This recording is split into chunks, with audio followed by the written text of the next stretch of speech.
Hi guys, आज हम एक लॉन्ग बाइक राइड पे जा रहे हैं और डेस्टिनेशन कोई नॉर्मल जगह नहीं है। हम जा रहे हैं Shirdi. So let's hit the road. Guys, कल शाम तक ज़ीरो प्लान्स थे हमारे and suddenly at night we decided let's go. सुबह बाइक स्टार्ट की और लॉन्ग राइड पे निकल पड़े। कहते हैं ना, साईं बाबा की दर्शन सिर्फ उन्हीं को मिलते हैं जिनको साईं बुलाए। Maybe today was our turn. कड़कड़ाती सुबह की ठंड, सॉफ्ट हवा, राइड का फील डबल हो गया था। घाट आने से पहले हमने एक ब्रेक लिया। गर्म चाय, हल्का ब्रेकफास्ट, एकदम परफेक्ट मॉर्निंग।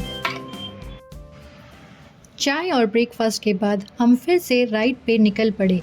जैसे जैसे घाट पास आ रहा था, हवा और ज़्यादा ठंडी हो गई थी और सीनरी पूरा सिनेमैटिक लग रहा था। मुझे तो वो गाना याद आ रहा था, हम चले पहाड़ों में गुनगुनाते राहों में, ला ला ला ला ला ला। माउंटेन्स, नदी और एकदम मज़ा आ रहा था।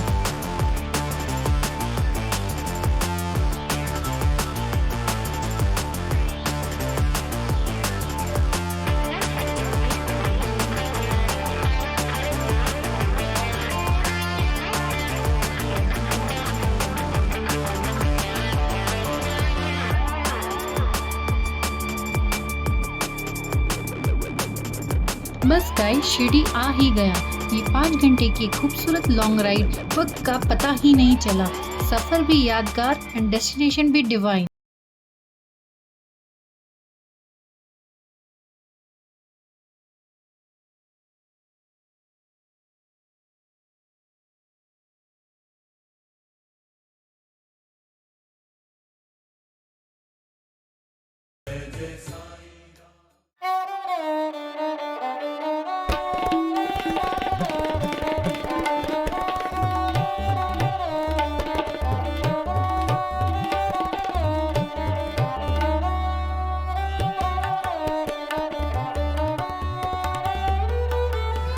नेक्स्ट डेस्टिनेशन है साई तीर्थ, एक थीम पार्क जो साईं बाबा के ऊपर बनाया गया है।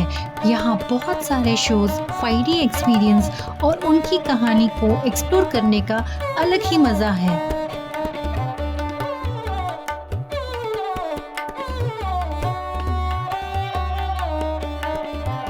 ओम साईनाथ यहाँ से हमने पास लिया और ऑनेस्टली वाइब्स बहुत ही डिवाइन थे।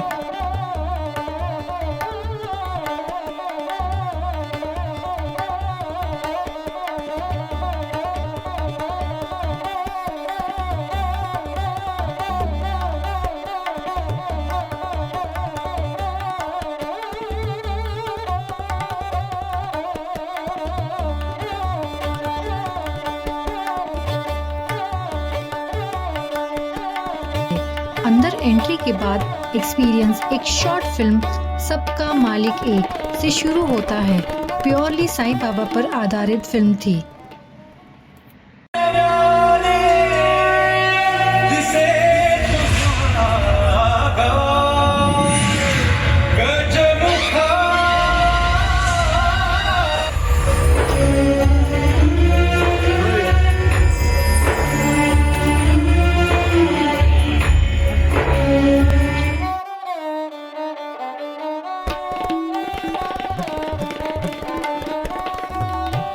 फिल्म देखने के बाद चलते हैं नेक्स्ट शो की तरफ, लंका दहन। एंट्री पर जटायु का सीन देखकर अंदर जाने का एक्साइटमेंट डबल हो गया है।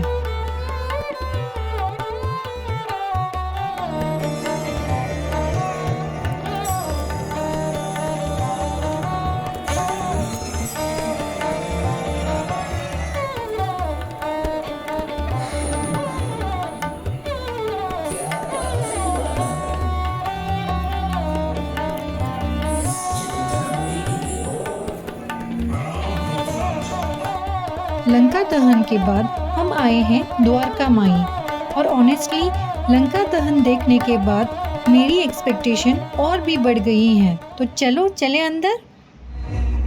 शो स्टार्ट होते ही उनके मिरेकल्स, उनकी टीचिंग सब इतना ब्यूटीफुली प्रेजेंट किया था।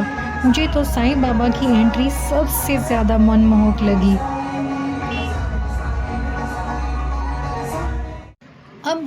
आ गए हैं साईं तीर्थ की सबसे पॉपुलर अट्रैक्शन पर, टेम्पल राइड। टेम्पल राइड जैसे ही सीट पर बैठे एक तीर्थ यात्रा वाली फीलिंग आ गई। लाइट्स डिम हुई, म्यूजिक स्टार्ट हुआ और धीरे धीरे हम यात्रा पर चल पड़े।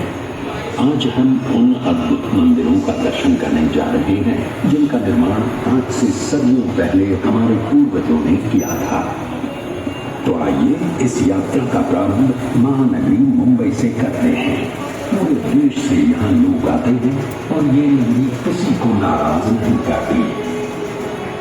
गेटवे ऑफ इंडिया, भारत का ये प्रवेश द्वार इस समुद्र के तट पर 100 से भी ज्यादा सालों से खड़ा है।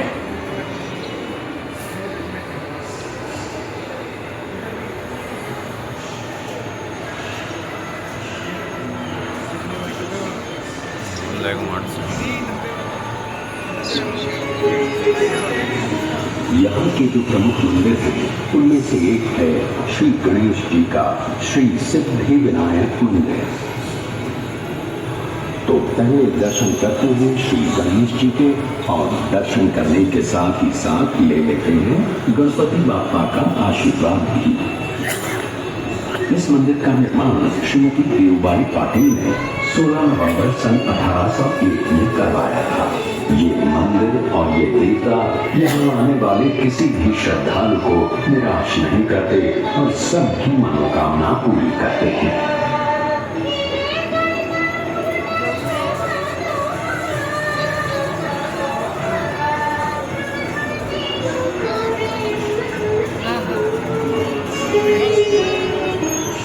मुंबई से अब सीधे चलते हैं गुजरात। भगवान श्री कृष्ण का ये प्राचीन द्वारकाधीश मंदिर 2000 वर्षों से अधिक समय से यहाँ बसा हुआ है। मान्यता ये है कि द्वारका नगरी में भगवान श्री कृष्ण का निवास ठीक इसी स्थान पर हुआ करता था।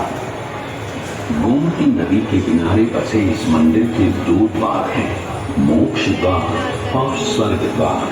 4 धामों में से एक है ये द्वारकाधीश मंदिर। हर साल यहाँ कृष्ण जन्म का उत्सव बड़े धूमधाम से मनाया जाता है।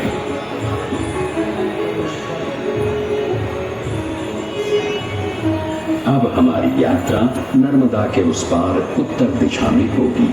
हम वाराणसी नगरी से होते हुए दर्शन करने जाएंगे 4 धामों में से एक और धाम श्री केदारनाथ जी के।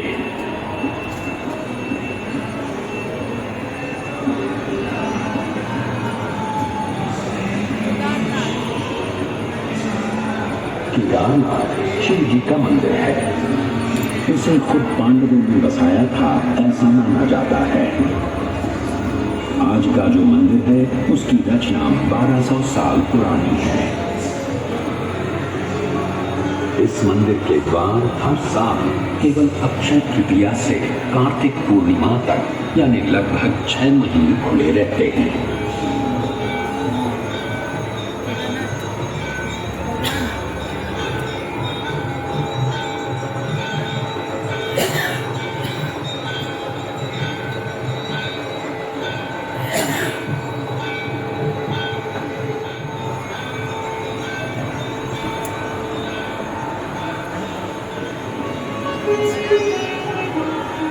हिमालय के गढ़वाल क्षेत्र की पहाड़ियों में बसा बद्रीनाथ जी का मंदिर भी लगभग 3000 वर्ष पुराना है।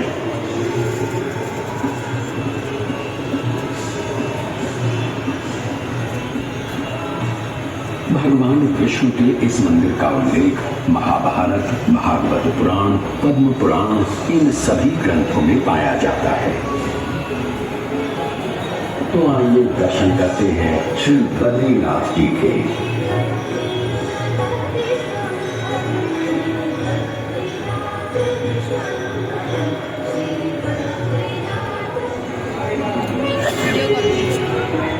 सदियों से लाखों करोड़ों लोग आषाढ़ी एकादशी के दिन भगवान विठ्ठल के दर्शन के लिए महाराष्ट्र के पंढरपुर पहुंचते हैं।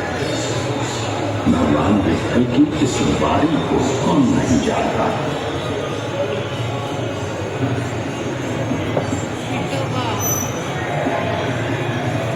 800 साल पुराना ये मंदिर भक्त पुंडलिक की भक्ति का प्रमाण भी है और महाराष्ट्र की संत परंपरा का आधार भी।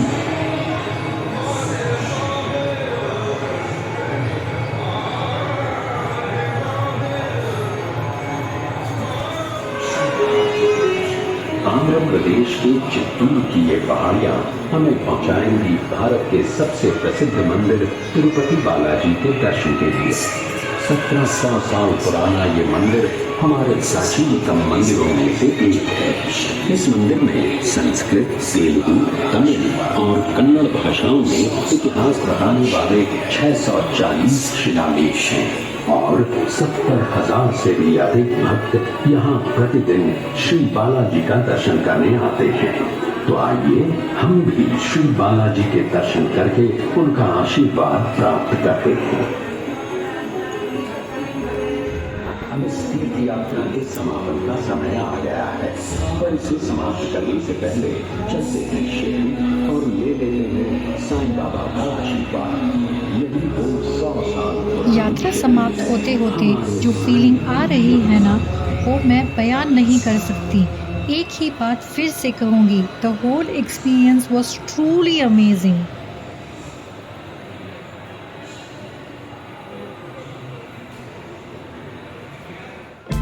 बाहर आते ही लाइट्स और सराउंडिंग एकदम ब्यूटीफुल लग रहे थे।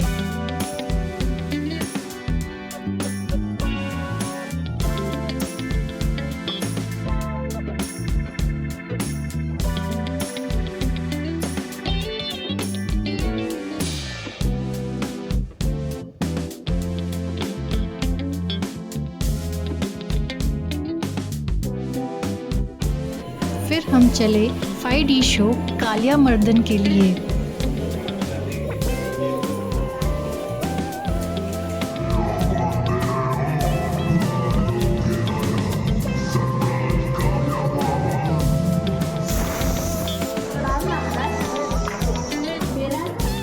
बहुत ही अच्छा शो था।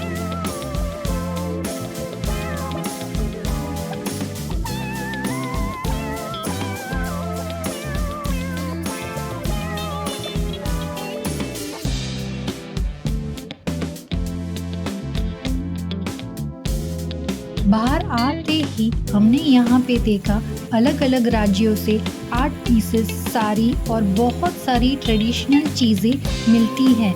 पूरा एकदम कलरफुल लग रहा था। नीचे यहाँ रेस्टोरेंट भी थी। गाइस, एक्सपीरियंस यही एंड नहीं होता। शाम 6:30 बजे लेज़र शो होता है और साथ ही एक्रोबैट्स का भी एक अमेजिंग परफॉर्मेंस होता है। Full entertainment.